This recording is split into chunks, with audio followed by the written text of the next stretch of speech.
quer. Por exemplo, existe casos que existem possessões, que aí é preciso um exorcismo.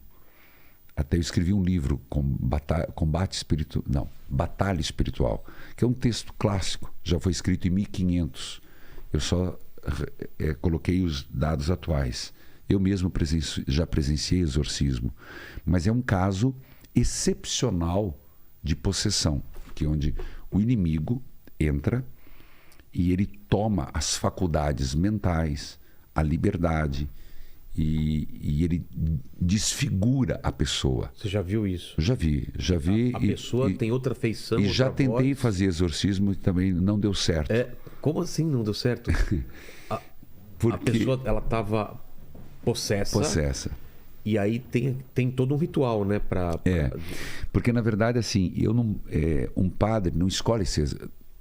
Ele pode ser exorcista, mas ele precisa ter nomeação do bispo para ser exorcista. É uma especialização, digamos assim? Ou... É uma unção. Claro. Eu prefiro... É uma especialização que a pessoa estuda. Estuda o rito, estuda as fórmulas. Só que é mais do que isso, é uma vocação. Porque, por exemplo, claro que tudo que eu estou falando de exorcismo agora, o pessoal deve estar pensando naquele filme O Exorcista. Exato, O Bebê de Rosemary. Essas imagens na minha cabeça, né? É um pouco parecido. Rodando a cabeça, andando de trás para frente. É um pouco parecido. Um filme... Deus me livre, cara. Deus... Né, Lene? Já pensou? Você é doido. O filme que eu recomendo, assim, que representa muito da realidade, é O Ritual. É um filme... Cara, eu acho que eu vi esse filme. É um na floresta? Não, é um padre lá da Itália.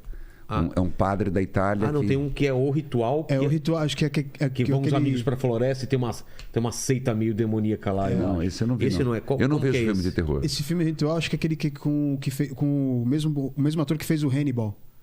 Exatamente. Eu esqueci o Dá nome uma olhada dele depois aí na internet. Esse eu indico como que é ele o representa muito bem o que é o ritual. Mas é assim, um padre normal, vamos dizer. Que nunca fez um exorcismo. Para ser exorcista. Tá. Aí você estuda, então por isso que eu te falei, a preparação. Aí você faz uma preparação e começa a desenvolver com outro padre que já foi exorcista. Aí o bispo te nomeia. Ele nomeia um padre. Então ele é nomeado para ser exorcista. Entendi. Esse padre tem que estar muito em dia com a sua confissão, muito em dia, como todo padre, né? Mas às vezes a gente dá uma pisadinha na bola, Esse né? tem que ser mais ainda. É como se a gente colocar uma metáfora de batalha, ele tem que estar com a armadura toda completa nele. Exato. Por quê? Porque quando vai fazer o exorcismo, o diabo mostra. Ele fala, você não confessou. Eu sei dos teus pecados. Você fez tal coisa, tal dia. Então, inclusive, teve um curso recentemente em Roma para os padres exorcistas.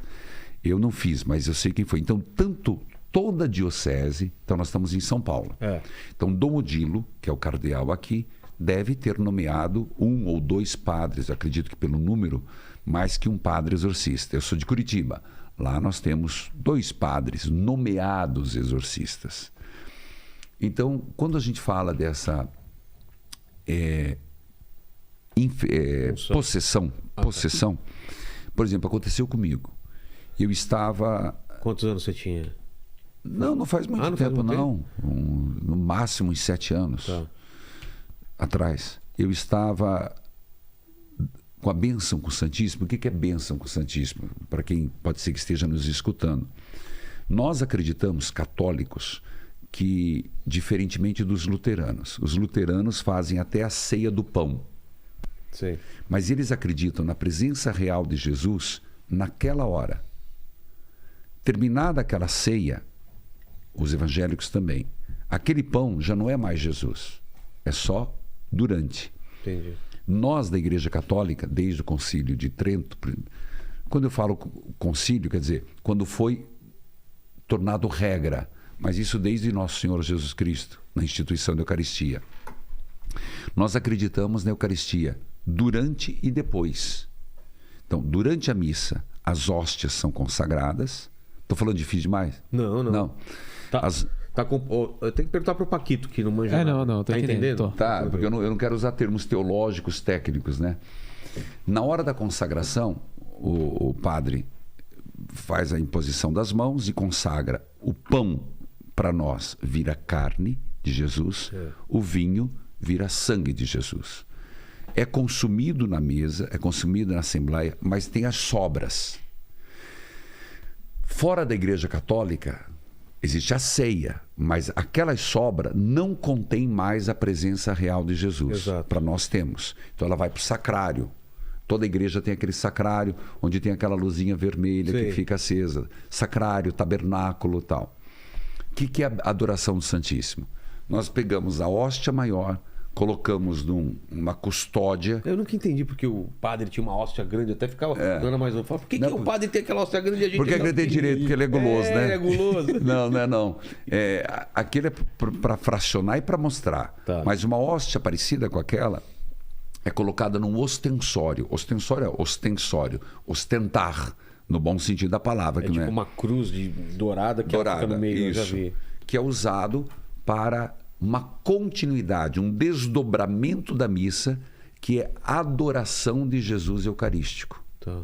Então, a gente faz muitas celebrações com isso. Eu, toda quinta-feira à noite, toda quinta, às 19 horas, eu faço uma adoração, milhares de pessoas, né? Pelo YouTube, inclusive. Mas, naquele dia eu estava e passei. Quando eu passei, a moça fez... Eu escutei, voltei.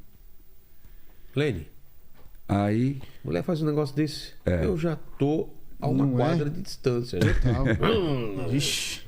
Aí eu voltei, e era um dia que era de cura e libertação. Muito forte, batendo nessa cura e libertação. Libertação do maligno, libertação dos pensamentos suicidas, libertação da feitiçaria.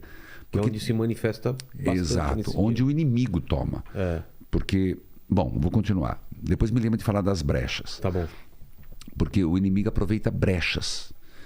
E nesse caso, a menina deu aquele e eu voltei e ela começou a se contorcer, uma menina, uma jovem. E aí eu falei assim, aguarde, porque eu estava ao vivo pela televisão. Tá. Eu não ia expor aquilo, não ia pegar bem. Parece sensacionalismo e eu tenho muito medo disso. Fui, terminei e chamei ela para a capela. A hora que chegamos na capela, rapaz, eu simplesmente fui conversar. Quando eu comecei a conversar, e ela começou a rodopiar. Ela era uma menina baixa assim, meia fortinha, mas ela rodava. Aí os assim? Assim. Tá. 4 homens. E eles devem, porque são muito parceiro meu, eles devem estar assistindo essa live. Segurando ela? Segurando, prenderam. E eu subi em cima. Nisso me veio o rito. E eu estava estudando. Você já sabia? Veio o rito. Daí do exorcismo. É português. Em português. Mas o de profundis é latim. Tá. Das profundezas, Senhor, a vós eu clamo, Senhor, escutai o meu apelo. Vai manifestar no Paquito, segura ele aí. Né? Aí ela se levantou e falou: você não é exorcista. Ela te... Você não é exorcista, você não tem poder sobre mim. E com uma voz diferente. Totalmente diferente. Urrava, espumava. Nisso, e a equipe toda vendo. O filho, o irmãozinho dela, desse tamanho. Eu falei, leva ele para não ver isso. Ele falou, eu vejo isso toda noite. Putz, ela se manifestava isso toda noite. O corpo dela todo marcado. Alguém olhando, parecia que ela se mutilava. Foi quando eu interagi naquela hora e falei assim, em nome de Jesus eu peço, saia dela. Ou dê uma trégua. Eu não sou exorcista. Eu não sou exorcista. Mas eu te peço 24 horas. E ela deu urros. E o que eu estou te contando, estou contando para você, já contei para o Danilo Gentili, mas escrevi num livro, mas esse é fato que eu senti. Rapaz, eu arrepiava, foi um contato assim que aquilo Mas um cheiro ruim, uma voz cadavérica, a voz realmente deturpada, uma voz de homem, rouca, e aquela baba caindo assim. Ela... Quando você falou isso? Aí, naquela noite, entrei em contato com o padre exorcista, o padre Jorge, exorcista, atendeu. Só que você tem que entender que quando é um caso desse, não é de uma só vez. O diabo pode ser tirado uma só vez ou é gradativo. Ah, é? Porque a impregnação é muito grande. O mal que ele faz na mente, na inteligência, nas próprias camadas do cérebro é muito destrutivo. O maior exorcista do mundo chama-se Padre Gabriele Amorti. É um nome... Se você perguntar quem que é o maior exorcista do mundo, é ele, em Roma. E ele, exatamente, os exorcismos dele diz que às vezes eram 2 anos. O quê? Para tirar totalmente? Para tirar totalmente. Porque era mais de um demônio ou porque é um demônio que não quer sair? Um demônio que não quer sair são mais que às vezes é uma legião. Então, por isso que na Bíblia tem aquela passagem do legião, que ele joga para os porcos, né? Jesus. E o perigo, né? Que Nosso Senhor diz, cuidado, você deixa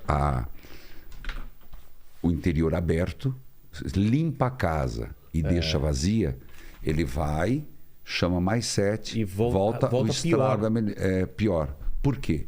Porque não adianta deixar a casa limpa e vazia. Eu sempre falo com uma pessoa que vai se converter. Ela se converte e ela tem que entrar plenamente com Jesus Cristo. Você tem que limpar a casa. Você tem que se encher de Deus, de Espírito Santo. Para não ter espaço... Para volta, para reincidência. Porque senão não adianta nada. Tira e volta pior. Volta pior. Esse é bíblico. Só que as pessoas engraçadas... E esse padre fala disso que o Padre Amorti fala, que os livros clássicos dele. Ele fazia o exorcismo e às vezes voltava pior porque a pessoa não ocupou aquela casa. Não ocupou a casa. A pessoa eu renunciei. Vou dar um exemplo prático que você vai falar assim, mas é sempre exorcismo? Não. Veja, a pessoa, vou parar de beber. Certo. Parou de beber. Que não deixa de ser um malefício. É uma brecha. É uma brecha. Parei de beber. Parei de sair com as primas. As primas, com as filiais, né? As filiais, que só estraga. Mas não preencheu com nada.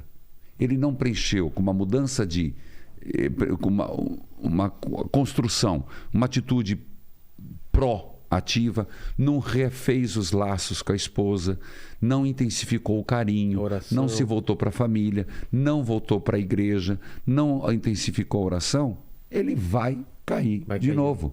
E provavelmente pior. Provavelmente pior. E o inimigo aproveita isso. Essa menina foi atendida, ela é minha coroinha hoje. Pelo outro padre. E precisa de ver como a vida transformada. Mas ele falou como foi? Ele tirou... Aí eu não posso. Aí é particular. Mas foi Mas isso foi um caso comigo. Mas desse livro, desse italiano que você falou... Gabriele Amorti. Ele fala de...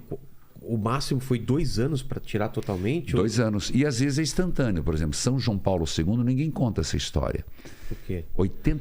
1984, ano 2000, 1980 ele recebeu o tiro, 81. 80 ele teve aqui. João de Deus. João de Deus.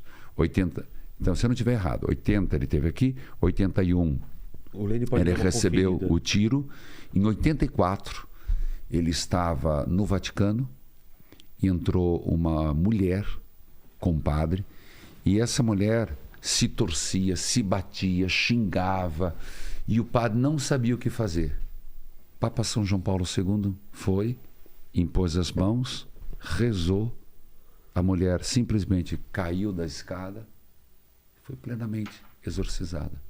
Então, são coisas que é da tradição da Igreja Católica, que não são ditas, mas o inimigo faz a festa quando a pessoa deixa brechas. Lembra que eu falei das brechas? Eu sou muito devoto de São Bento. Inclusive recomendo que ele tenha aquela famosa oração. Que a cruz sagrada seja minha luz. Não seja o dragão meu guia. Sai de retro, Satanás. É mal o que tu me ofereces. Bebe tu mesmo o teu veneno. Ele fez essa oração a partir de 2 experiências dele. Primeira, porque ele era um homem reformador. E tentaram matá-lo 2 vezes, dentro da igreja. A primeira vez ofereceram um vinho cheio de veneno. A hora que ele foi tomar, quebrou. A taça quebrou. Segundo, fizeram um pão envenenado. A hora que ele foi comer, um pássaro, um corvo, passou e levou o pão. Então, ele sofreu muito tentativas do mal. Então, ele fez essa oração. E ele dizia que nós, seres comuns, olhássemos para as casas. Se você tem uma goteira e você tem uma rachadura, a chuva vai entrar por aquele buraco e vai estragar toda a estrutura da casa. Exato. Apodrecendo o cimento, apodrecendo a ferragem. O inimigo, ele vai pegando pequenos buracos na minha vida, na tua vida, brechas que nós vamos deixando, e o inimigo vai entrando e vai estragando todo o alicerce. O inimigo faz isso na nossa vida. A gente não pensa. Um site pornográfico, eu vou levar para o casamento para dar uma esquentadinha na relação. Tá bom, como diz as pessoas, padre. E eu comecei a aceitar. Mas depois o meu marido quis fazer comigo o que a gente via nos vídeos pornô. Eu falei, tá aí, ó. Não quero ser moralista. Ela me falou. Deixou a brecha. Abriu espaço.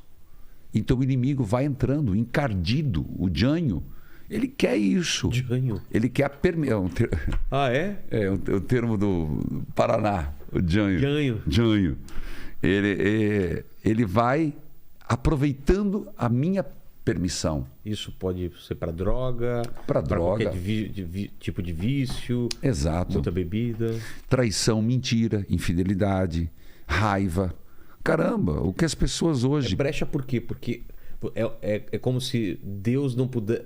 Você desse permissão para o demônio... Você abre concessões. Abre concessões. Abre concessões. Você, por exemplo... Eu vou usar de novo no casamento, porque nós estamos... Sei que a maioria é casado, não vou dar exemplo de padre. Tá. Frases como: o que os olhos não veem, o coração não sente. Exato. Ah, tá. Isso resolve o problema de que o cara foi um safado e corneou a esposa? Não. Não. Não é uma mentira. E no mundo espiritual isso... Mesma coisa. Né? Então, no mundo... Mas não é... Então, mas aí que tá. Essa tua visão é uma... Desculpa, perdão, Rogério, corrigi. É uma visão equivocada. O mundo espiritual e o mundo real, eles não estão separados. Eles estão juntos. Juntos. Eu estou falando... Não, o que eu quis dizer que é... Essa permissão mundo, aqui... Mesmo que as pessoas aqui não saibam, no mundo físico, no mundo espiritual, sabe. O demônio sabe. Sim. Entendi, perdão. Entendeu? Perdão. Essa brecha, ela é um farol no mundo espiritual, exatamente. Certo? E o inimigo sabe que você abriu uma concessão. E ele aproveita dessa fresta, como dessa a gente já brecha. Viu, como em filmes que a gente vê, baseados em fatos reais, que o demônio começa a apontar, né? Falar, você traiu, você é mentiroso. Ele sabe as falhas de quem está tentando fazer o exorcismo. Exato. Né? Por isso que aí o padre, um padre exorcista, além de querer, ele tem que ser autorizado pela igreja e ele tem que levar uma vida muito séria, de confissão, de comunhão, de penitência. Eu tenho lido muito sobre padres exorcistas, uma vida de penitência, porque geralmente eles morrem muito cedo. E morrem porque o inimigo deixa muito judia. Por exemplo, esse padre,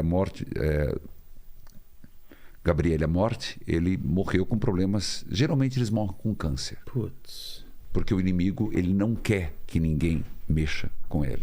Então, a grande maioria de exorcistas morrem com câncer, com uma leucemia, porque o desgaste do embate é muito grande. Imagino, né? E tem todo tipo de ataque, né? Você falou de ter uma força sobrenatural. O que eu vi ali, rapaz, eu fiquei uns 3 dias sem dormir. Eu já vi isso também em igreja evangélica. Você já chegou a ver alguma coisa? Já vi. É bem impressionante, né, cara? A força, parece que a expressão muda, né? O olhar muda. Cara, é assustador mesmo. E Jesus fez vários exorcismos, né? Mas esse é o pior das formas. Então, esse é o mais visível. O mais visível e o completo. Mas existe outros, por exemplo, que é vexatório. E existe outro que é... Eu vou no mais simples. Tá. Que é o instigar. Que é ele sussurra. Você lembra do Tom e Jerry? Que tinha um anjinho aqui do bem e um anjinho... O Pica-Pau tinha também, não tinha? Tinha um anjinho, o diabinho? Hoje, os nossos desenhos eram esses, né? Eu tinha uma piada que era assim, que quando eu tava namorando com a minha mulher, tinha o anjinho falava assim, casa com ela. Aí o diabo falava assim, casa com ela. Tipo, os dois queriam né? O diabo da minha casa queria o pior pra mim, brincando, né? Mas então, aquela imagem. Então, o inimigo... É pra confundir com os seus próprios pensamentos. Confundir com os próprios... Porque nós somos um terreno disputadíssimo. Nosso Senhor já morreu na cruz por nós. Ele já pagou um altíssimo preço, que foi dar a vida por nós. Mas o inimigo sabe que nós temos a chamada liberdade. Então, ele quer que a única coisa que eu tenho, eu dê a ele, a minha alma. Então, fulano fez o pacto com o diabo. Sim. Existe gente. Eu conheço pessoas que fizeram pacto com o diabo. E vale esse pacto? Ele está entregando a alma mesmo? Eu não sei qual o preço que ele vai pagar, porque eu ainda não passei por lá de lá. Mas que vai pagar, vai pagar. Coisa vai. Que existe pacto. Existe pacto realmente. E existe ganho material com isso? O diabo pode realmente te dar uma riqueza, te dar uma fama? Pode. O diabo, vou te responder. Quem é o diabo? Um dos anjos, Lúcifer, que era o preferido de Deus, luciferário, Lúcifer. Estrela da manhã? Que segurava a tocha da luz. Sei. Luciferário. O portador da luz. Portador da luz. E que ele se rebelou contra Deus. E não esqueça, ele foi derrubado no inferno, mas ele não perdeu a inteligência angelical. Então, ele é inteligentíssimo. Então, ele não perdendo a inteligência angelical, ele sabe nos ludibriar, ele sabe nos enganar. Tanto que nosso Senhor vai dizer que toda mentira tem um pai, e é o diabo. Então, por isso que nós somos... Papa Francisco, a quem tenho muita admiração, diz assim: o único que pôde discutir com o diabo foi Jesus Cristo e venceu. Ele é um jesuíta. Então, que jesuíta foi criado nas armas espirituais. Os jesuítas foram criados nas batalhas espirituais. Ele diz: se você está diante de uma tentação, não tente driblá-la, não tente argumentar, não tente debater com o diabo. Fuja. Você vai perder. Porque você vai perder. Enganar. Porque nós somos criatura. Os anjos foram criados como seres perfeitos, seres puros, menos Lúcifer, que decaiu. Então eles são melhores do que nós, na inteligência, na vontade e tudo mais. Então é uma área que a gente não deve ir. Só tem um caminho diante de uma tentação: corte. Está no trabalho. Uma pessoa começou a arrastar a asa para você. Qual que é o teu telefone? Só vou dar um número. Besteira! Um padre está lá na sacristia, vem uma mulher lá toda fogosa. E aí, padre, você percebeu que passou a linha? Corte. Se você der brecha, a carne é fraca. Então, eu tenho que lidar com isso. Todo mundo tem que lidar com isso. Então, não adianta. Existem coisas que nós temos que saber, nossas fragilidades, e não ir além da fragilidade.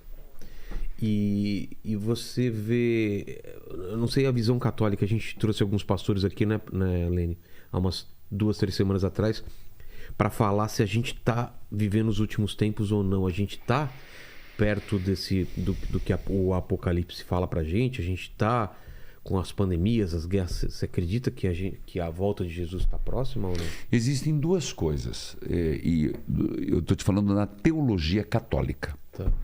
Nós rezamos no creio. Existem várias etapas da criação. A primeira etapa foi a criação. Todo o Antigo Testamento foi dizer: Jesus vai encarnar, o Yeshua, Deus encarnado. Segunda etapa da criação. Já foi cumprida. Sim. Então, Jesus já se encarnou. Jesus morreu, ressuscitou. Qual é a próxima promessa?